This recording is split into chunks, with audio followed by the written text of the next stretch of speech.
Vamos falar alguma coisa para vocês em relação às origens das nossas defesas. Particularmente, vamos falar sobre mecanismos de defesa. O ser humano, como um ser psicológico, como um ser biológico, ele sempre vai se proteger daquilo que o ameaça. As ameaças externas sugerem ao ego que ele se proteja. É como Freud dizia, através da evitação eu posso fugir de alguma ameaça externa. Eu evito de ir lá, eu evito de andar por esse caminho, eu evito de encontrar aquela pessoa. Mas contra as ameaças internas é muito difícil nós fugirmos, porque elas vêm da nossa estrutura psicológica, lá do nosso mundo inconsciente, das estruturas arcaicas. Nós vamos falar basicamente sobre as defesas que são geradas pelo nosso mundo interior. O homem, ele, de uma forma estruturada, ele é a soma de todas as vivências que ele teve. Lá na primeira fase, nós já estudamos o narcisismo primário. Quando a criança ela está contrariada, o processo de defesa faz ela chorar. Ali a gente até estabeleceu que, de uma forma muito simples, a gente poderia dizer que o id encarna um processo de defesa instintiva, forçando a criança a reagir pelo choro. Nessa fase do narcisismo primário, a criança estabelece como modelo defensivo o grito, o choro, e a partir dali o adulto o protege. Na formação dos valores humanos, isso já modifica, porque o ser começa a aprender, começa a vivenciar, a conquistar e estabelece-se regras. Regras que vão balizar o seu comportamento. Toda a estrutura de defesa contra o mundo exterior está ligada à nossa personalidade, que nós chamamos mais próximo ao conceito da psicanálise, de ego ideal. Quer dizer, nós nos protegemos da opinião dos outros. Nós nos protegemos da censura externa, porque nós não gostamos de ser vistos de uma forma que possa ameaçar a nossa credibilidade. As nossas necessidades de reconhecimento precisam ser satisfeitas. Então, em função das conquistas e do aprendizado do ser humano, ele começa a proteger a personalidade através da evitação do processo de censura externa. Isso faz ser hipócrita, faz ele mentir, faz ele não assumir responsabilidades, faz ele culpar outras pessoas pelos seus próprios erros. Mas em função da formação dos seus valores, do seu caráter, onde ele tem que agir com honestidade, porque ele tem que aceitar que a honestidade é um princípio moral para ele, que ele tem que agir com fidelidade, que ele tem que agir com respeito, é que começa toda a complicação humana. Porque os estímulos externos, eles têm uma afinidade, muitas vezes, com os nossos desejos. Nosso desejo é algo que vem da nossa estrutura mais profunda, que vai esbarrar com o processo da censura, com a realidade do indivíduo.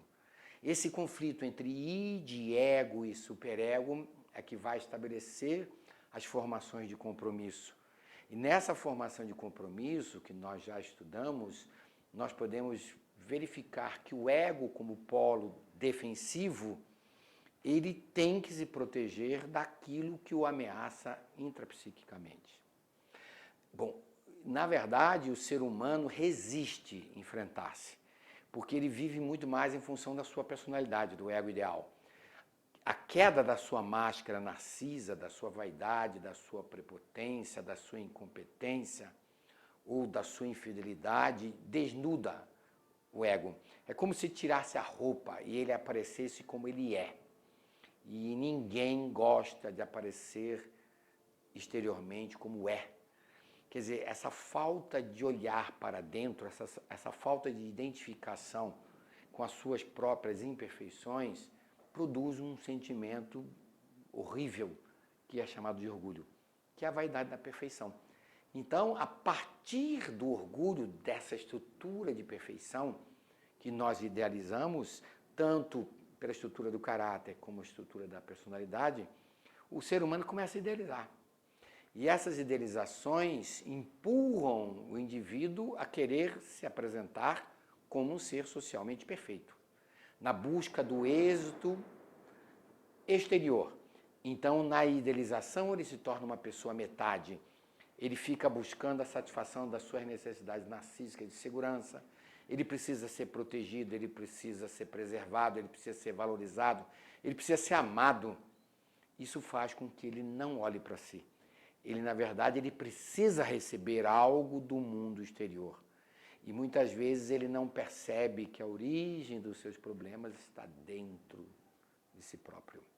As ilusões, então, fazem todos os seres humanos apresentar-se como eles gostariam de ser. Todo mundo gosta de aparentar ser o que não é. Porque o que vão falar de mim se eu agir dessa forma? As defesas, justamente, elas vão surgir desses conflitos entre os nossos desejos, a nossa realidade psíquica, que tem que respeitar o processo da censura. Isso quer dizer, a estrutura dos valores estabelecidos no ideal de ego e dos padrões de personalidade do ego ideal fazem com que o ser humano procure buscar uma homeostase, um equilíbrio psicológico através das suas pretendidas virtudes. As defesas, elas vão acontecer naturalmente. O grande processo defensivo produz resistências. Nós já falamos sobre resistências avançadas de primeiro nível.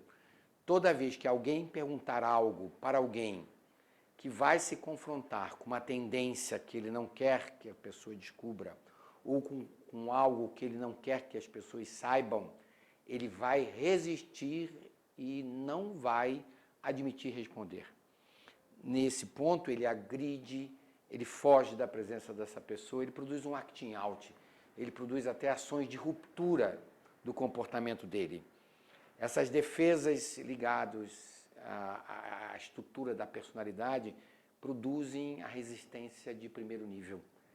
O indivíduo foge do consultório, ele diz que o terapeuta não é bom, ele diz, não quero falar sobre esse assunto.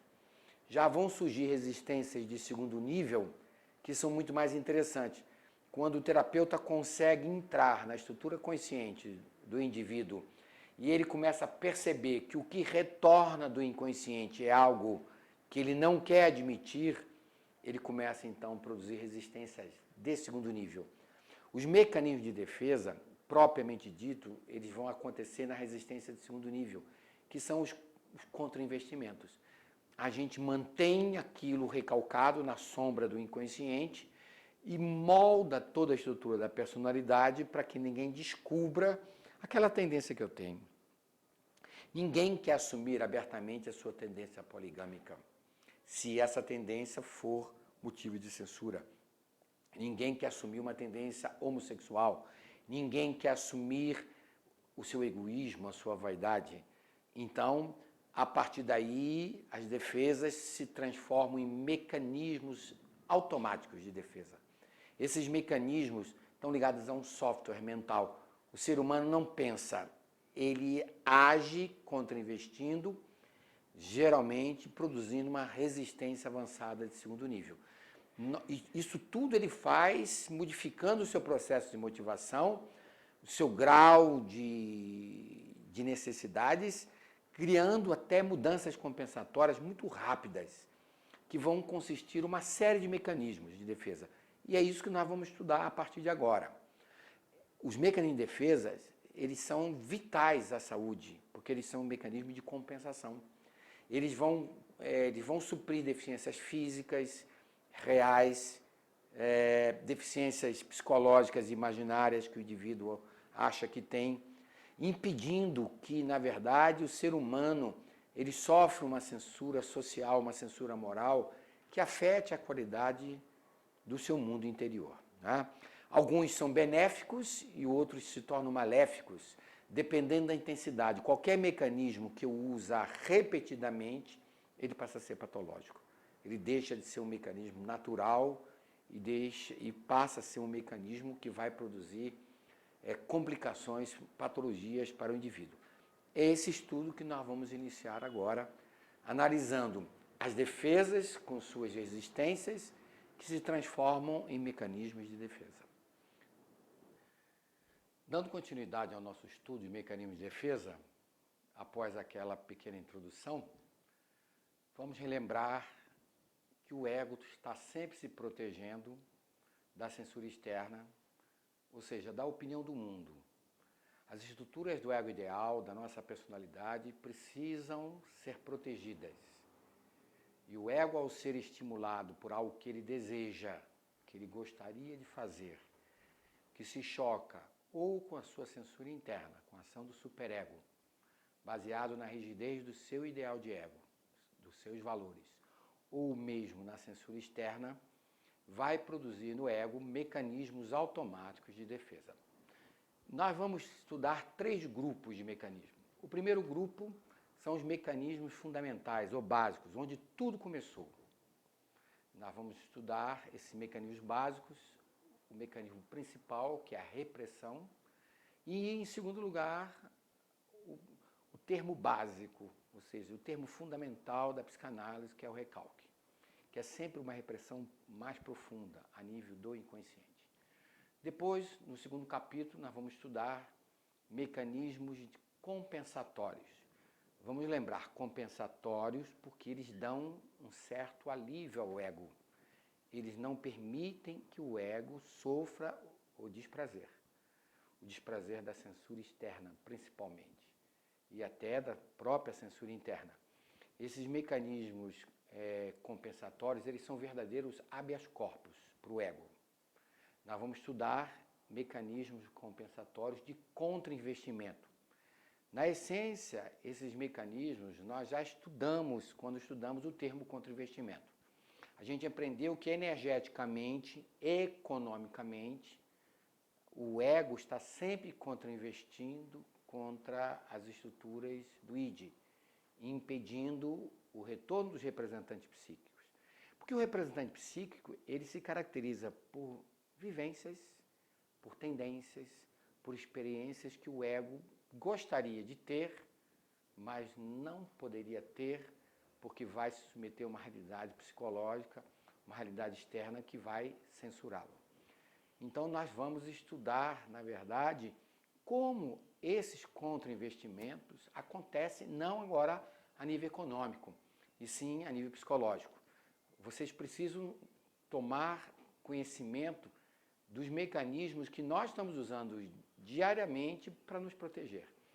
O consultório é uma análise constante desses mecanismos de defesa. Então, o segundo grupo, nós vamos estudar mecanismos compensatórios de contra-investimento. E no terceiro grupo, nós vamos estudar mecanismos também compensatórios, porque dão um certo alívio ao ego, impedem que ele sinta culpa ou que ele sofra uma censura externa. Mas esses mecanismos já são ao contrário, eles são de permissividade. Quer dizer, eles aceitam, o ego aceita a pulsão do id, aceita o retorno do representante psíquico, faz o que não pode, e para não sentir a culpa, ele vai então contar uma mentira. Ele vai racionalizar, que é um mecanismo muito comum. E por último, vamos estudar um grande mecanismo que os seres mais evoluídos desenvolvem, que é a sublimação, que é o grande mecanismo perlaborativo da essência da evolução humana. É quando nós trocamos metas principalmente sexuais, para metas que não são sexuais. A gente pega aqueles impulsos sexuais poderosíssimos e transformamos esses impulsos em arte, em criatividade, em senso musical, em amor, em caridade, etc. Então, nós vamos estudar esses 4 sistemas de mecanismos de defesa. Nós vamos começar com os mecanismos básicos, onde começou e começa todo o problema da raça humana. O primeiro mecanismo, e ele é o essencial de tudo, é a chamada repressão. O que significa a palavra reprimir? Eu reprimo alguma coisa que eu desejo fazer porque alguém me impõe um limite ou seja, eu vou sofrer uma censura externa, ou porque eu sofro também um limite da minha censura interna, do nosso grande amigo chamado superego. Esse mecanismo chamado repressão, ele geralmente esbarra com um conceito muito interessante. Id e ego são irmãos. O que o id gosta, o ego come com farinha. E o que o ego gosta, o id já gosta muito antes do processo. Na verdade, o que existe nesse compromisso entre id e ego é um grande sensor, um sensor interno chamado superego. Eu poderia dizer até que a sociedade estabelece um superego externo. O alter ego da sociedade, os padrões sociais, esses antipadrões, esses outros eus, porque existe em nós uma série de eus que não corresponde ao eu que eu gostaria de ser. Então eu não posso fazer isso, não posso fazer aquilo, esse outro eu está sempre me cerceando. Então a gente percebe que o ego humano, em função das suas tendências, em função dos seus desejos, ele enfrenta uma realidade altamente estimuladora, que o estimula a comprar, a gastar, muitas vezes o que ele não tem, que o estimula a agir com agressividade. A estrutura da sociedade o estimula a ter desejos sexuais de toda a ordem, homo, hétero. Na verdade, a convivência em casa com a mãe o estimula a amar a mãe. Então, a gente percebe que o mundo exterior do ego é um mundo fascinante. E, geralmente, esse mundo fascinante estabelece uma série de padrões idealizados. O indivíduo, para ser feliz, ele tem que ser magro, ele tem que casar, ele tem que ter filho, ele tem que trabalhar, ele tem que fazer a faculdade, ele só pode ter uma mulher, ele não pode ter relações homossexuais. E essa sociedade estabelece uma série de regras, uma série de padrões. Mas o ego, em função da sua própria estrutura interna, das suas próprias tendências, se choca com essa realidade externa. Realidade que muitas vezes ele deseja, mas teme na proteção dos seus próprios, das suas próprias estruturas de personalidade e de valores internos, mais na estrutura do caráter. Então, quando o indivíduo ele sofre uma censura externa em algo que o ego conscientemente deseja e ele teme a censura externa, ele pode pegar aquele desejo e reprimir no pré-consciente. Se ele reprime no pré-consciente, é como se ele se calasse, como ele não fizesse aquilo que ele deseja. Eu poderia dizer até, fazendo uma associação com a individuação, ele dá de anjo. Ele diz que não quer comer, ele diz que não quer transar, ele diz que não quer sair, ele diz que não quer gastar, e ele reprime lá no pré-consciente. Se ele reprime no pré-consciente, eu posso dizer que ele faz isso muito mais pela censura externa. E se está reprimido no pré-consciente, aquele desejo vai continuar retornando ao ego. O ego sabe da existência, mas ele momentaneamente ele bloqueia a ação atitudinal que poderia demonstrar ele aceitar esse desejo.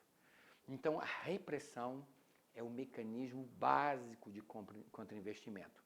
A repressão se caracteriza por colocar aquilo que eu gostaria de fazer, um desejo, um sentimento, uma atitude, no pré-consciente, aquela representação fica trancadinha ali. Observamos que nas estruturas de repressão, o indivíduo está sempre recebendo de volta a lembrança daquilo que foi reprimido. Já quando a repressão é mais profunda, ela vai tomar um outro nome, chamado recalque. Então o mecanismo recalque, em si, ele é um mecanismo básico de repressão. O ego deseja fazer alguma coisa, mas ele também vai sofrer uma censura externa. Mas agora vai sofrer uma censura interna.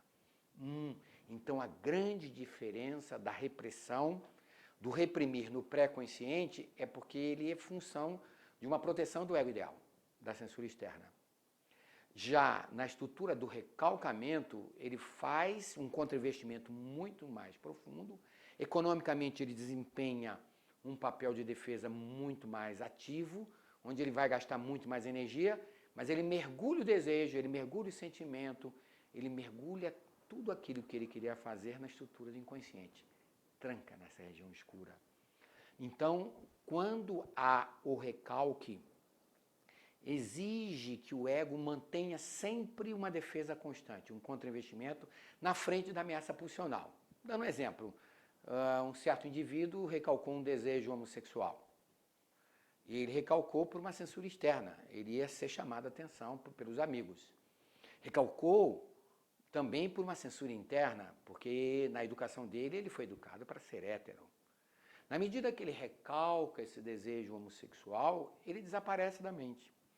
Mas toda vez que um estímulo semelhante àquele que produziu o recalque original aparecer, a ação de defesa de contra-investimento do ego tem que surgir novamente.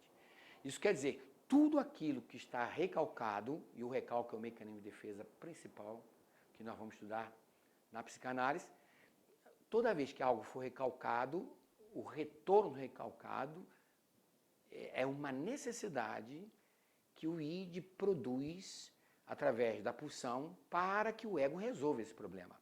Porque eu poderia dizer que no recalcamento há uma fuga de uma realidade. O ego, ele sai de reto Satanás. Eu não posso enfrentar isso. E esta fuga que vai produzir o recalque vai criar toda a ordem de conflitos para a estrutura do ego. Porque, na verdade, o recalcamento, eu não recalco algo tranquilo, eu recalco uma fera, uma tendência. É como se eu colocasse numa sala feras, um elefante, 2 rinocerontes, botasse um leão, 2 tigres aqui, e nessa sala eles vão ficar trancados e eles vão querer sair por aquela porta. E, na verdade, é assim, tudo aquilo que nós recalcamos tem que voltar à estrutura do ego, porque tudo tem que ser elaborado, tudo tem que ser resolvido. Já no processo de repressão, não. Quanto mais primitivo eu for, quanto menos nível de consciência moral, eu dou de anjo, dissimulo e reprimo. Naquela hora eu não faço, mas quando eu sair da censura externa, eu vou fazer o meu desejo, porque nos processos de repressão, provavelmente a censura interna age pouco. O indivíduo é mais primitivo, ele é mais egóico, ele só se protege na estrutura do ego ideal. Ele não quer ser chamado a atenção, ele não quer ser desnudado com uma pessoa infiel, com uma pessoa maldosa, com uma pessoa agressiva. Então ele dissimula. Então o mecanismo de repressão, ele é um mecanismo provisório. Podemos saber, até na individuação a gente diz que todo anjo por trás ele vai dar uma de demo. Ele vai deixar a característica que foi reprimida sair com liberdade toda vez que ele não sentir que há uma ação de censura. Já no recalcamento, que é o mecanismo básico, porque é ele que vai produzir os outros mecanismos de defesa, nós temos uma fuga real de uma realidade, por falta de condição de enfrentamento. E o ego, no processo do recalque, ele vai se enfraquecendo. E a partir daí é que as patologias vão se estabelecer na estrutura do ser humano. Então, esses 2 mecanismos, eu vou citar para e passo cada estrutura de mecanismos de segundo nível, principalmente os mecanismos compensatórios de contra-investimento. É importante que os alunos estudem novamente o processo do recalcamento, mas entendam que ele é um mecanismo básico de defesa. É um mecanismo de ego que está fraco, que não quer enfrentar a sua realidade. O recalque não é um problema quando ele é usado eventualmente, numa situação de constrangimento. Mas se ele for usado constantemente, ele passa a ser um mecanismo patológico. E nós vamos verificar isso durante o curso inteiro, que a patologia vem quando o indivíduo, não sabendo enfrentar a sua própria realidade interna e aí os estímulos da sociedade, ele começa a fugir de si próprio. Então, o recalque não é um mecanismo ruim. Ele é até um mecanismo evolutivo na medida que dá um tempo ao ego para se fortalecer e enfrentar a si próprio. Mas no uso constante do recalcamento, nós vamos ter todas as grandes doenças psicológicas que estão catalogadas em todos os manuais da psiquiatria, da psicologia ou da psicanálise. Vamos agora começar a estudar o segundo capítulo dos mecanismos de defesa. Vimos no primeiro capítulo o mecanismo básico chamado repressão, que estabelece a nível mais profundo o recalcamento. Eu não falei para vocês, mas fica muito mais fácil a gente entender. Por exemplo, qual é a grande diferença entre uma pessoa tímida e uma pessoa reprimida? O tímido, na realidade, ele é fruto de um recalque.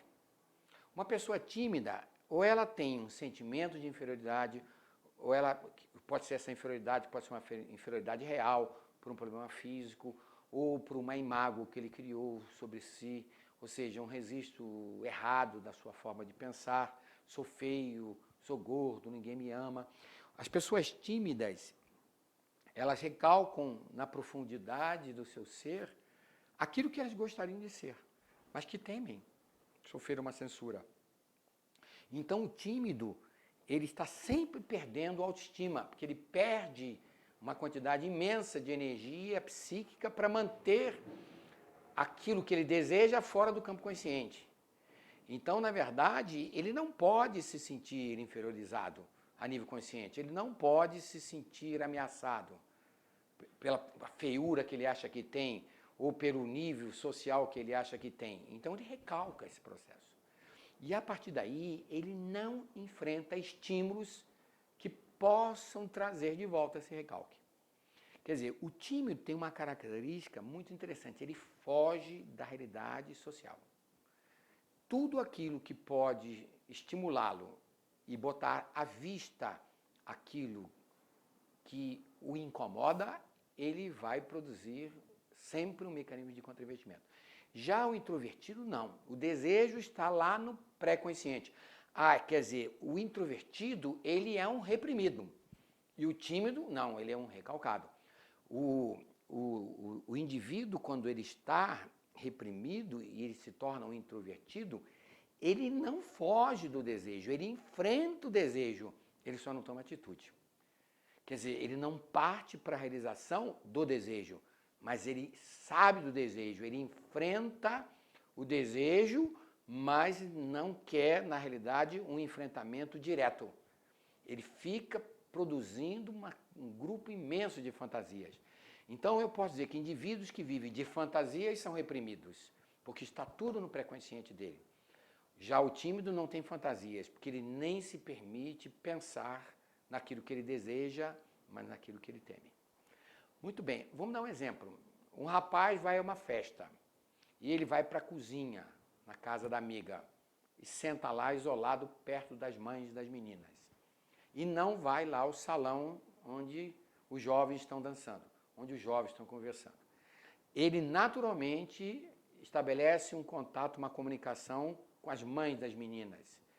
Ele passa a ser admirado pelas mães das meninas porque ele é educado, ele conversa bem, ele é um menino respeitoso.